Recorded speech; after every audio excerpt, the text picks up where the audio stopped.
Welcome back. I am Zoronden, and you are tuned in to yet another game sent in by the fans to Zoronden at gmail.com. And this is, of course, a matchup on Cloud Kingdom, and it is going to be a Gold League match. Today's combatants in the bottom left corner will be the Red Terran FirstTimer, and in the top right corner, CTMxTito, who I will be calling Tito. I would suppose that CTM or CTMX is some sort of guild, clan, or team. Have to pretend that it is. So, FirstTimer versus Tito. We'll have to see how these two guys are going to match up against each other on Cloud Kingdom. As I said, that is the map. We do have some scouting coming across the map by Tito, obviously with the typical Overlord, as well as the drone. He is also sending a second Overlord out. He has gone ahead and grabbed the fast expand, the wall up for FirstTimer, just missing. And oh my gosh, oh, Tito did still get in. FirstTimer almost managed to block off that scout. Obviously wouldn't have done a ton, but he is now at least distracting a couple SCVs. And actually that Marine is going to come in here, and there it is. He's going to clean up that drone quite easily. And I believe FirstTimer, oh my gosh, FirstTimer did not scout out the map. I thought he was going to take advantage of that. He indeed did not. He has now put up his own command center, which obviously is a good call. Since he's guessing, it's not necessarily a good call, though. You definitely should go out there and scout a little bit, FirstTimer. That is always a good idea, at least once with an SCV. Double gas going up for FirstTimer. I would expect to see something gas production out of him.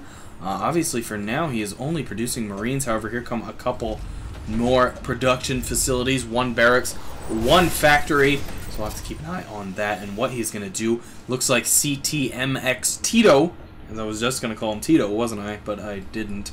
Looks like Tito is going to go ahead and grab that expansion over there. And as we are getting into the nitty-gritty of this game, and it looks like Tito might be going for some sort of Ling aggression. I guess not. He's going to end up scouting out with this guy right here. Or he's just going to grab that other watchtower, which isn't a terrible idea.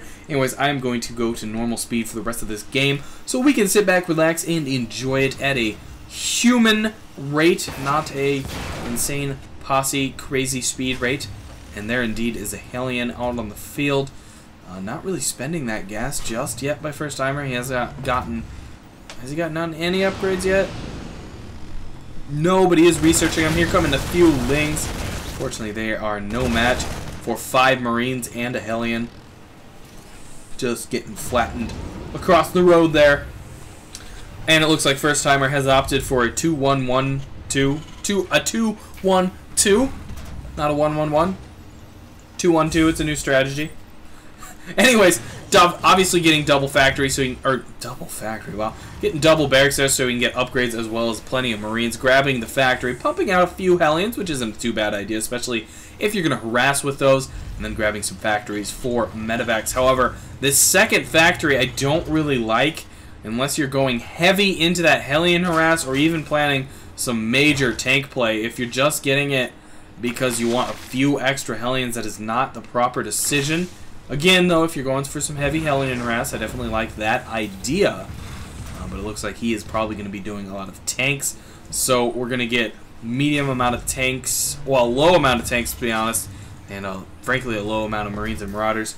Typically, you want to devote to one or the other a little more. Actually, I completely say that wrong. You want to typically devote to barracks quite heavily and then do some tank support. If that's the choice, you know, you want to mix some mech into that MMM ball. Typically, you don't want a 2-2-2 build. But hey, maybe FirstTimer's trying something new and bold, and, you know, maybe it'll work. As it's not, you know, Starcraft is a game of innovation, and if you're not ever trying anything new, then you're stagnating, and you're going to fall behind. So, if that is what FirstTimer is doing, if he's checking out a new strat, then complete congrats to you, bro. Keep it up. And we do have a Banshee coming out here by FirstTimer. Definitely like seeing a Banshee pumped out as well as then just transitioning into the medevacs. Sometimes you can catch your opponent off guard with a single Banshee. Obviously with the Queens, though, that can be a serious issue. We'll just have to see if FirstTimer can pull off the harass with a single non-cloaking Banshee. And here, indeed, he does pull into position. He's obviously going to get a few kills. But will Tito even pull the Queen in to do anything? It's just going to sit back there and let FirstTimer snipe units. He brings a second Queen down and a third Queen as well for backup. And FirstTimer is going to wisely pull out his Banshee. And now he can pull up here into a position where Tito no longer has any Queens. And he needs to get off that Evolution Chamber into the drone line. There indeed he does. Keep microing him. Get him away from those Queens. Continue to move him around. Unfortunately, he doesn't quite have the macro to have that happen. However, in the meantime, he was moving in a drop, which is going to clear out these drones if he does it. Indeed, it looks like he's going to go for the main instead, dropping off as Hellions and Marauders and Marines here. A decent amount of Hellions, especially with that blue flame, going to do some serious damage up in this area. However, Mutas do indeed pop out on the field, and that could cause FirstTimer some serious issues, especially if those Mutas come out in number. We do have an Extractor getting popped. That Queen went down as well. Quite a few drones. This lair is getting in trouble. However, that is a lot of Mutas. They're going to easily clean up this scene. Wisely not loading into those medevacs, as they would have easily been picked off, as indeed they are getting picked off anyways. Here come a few Marines going for that natural. Fortunately, that is a Spine Crawler. A few Lings in the way. The Marines are probably going to clean up those Lings. But as soon as the Mutas move in, those Marines will be yesterday's news.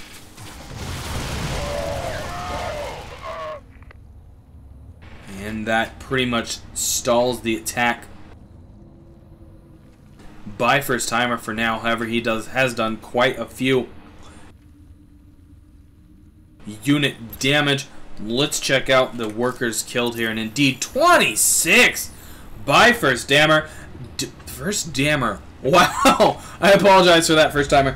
Quite a bit of damage by FirstTimer there, doing serious economic damage to Tito, and now Tito is forced to recuperate from that, and he's not. He's not droning up. What is the unit count here? 30 drones to 44 SCVs. That is a severe economic issue. Tito has to transition into more drone production here. He's getting a couple drones. However, he has put Banelings on the field, and unfortunately, he's only defending with Banelings and Lings. A few Mutas obviously going down here for a harass, and they very likely could do some nice damage. Unfortunately, if he loses these Mutas, he is all but dead in the water. I mean, look at the production line of FirstTimer right now compared to Tito. There is like 10 things on the production line for FirstTimer. Tito has Jack. Now he's got a few Banelings, and finally a drone count coming up. But for so long there, he was just sitting on diddly squat, and FirstTimer was reaping the benefit, and now he's even ridiculously oversaturated here just because he was getting the SCVs out of the main. And he is indeed grabbing a third at an appropriate time, as he is not yet mined out in his main. I always like it when players who are in the lower leagues expand before they run out of minerals.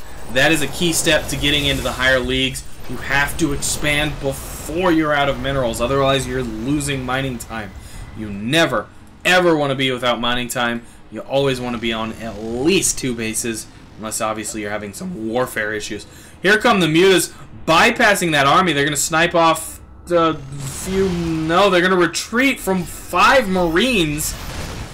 2 are going to go on the attack and murder themselves, just hand themselves over to FirstTimer.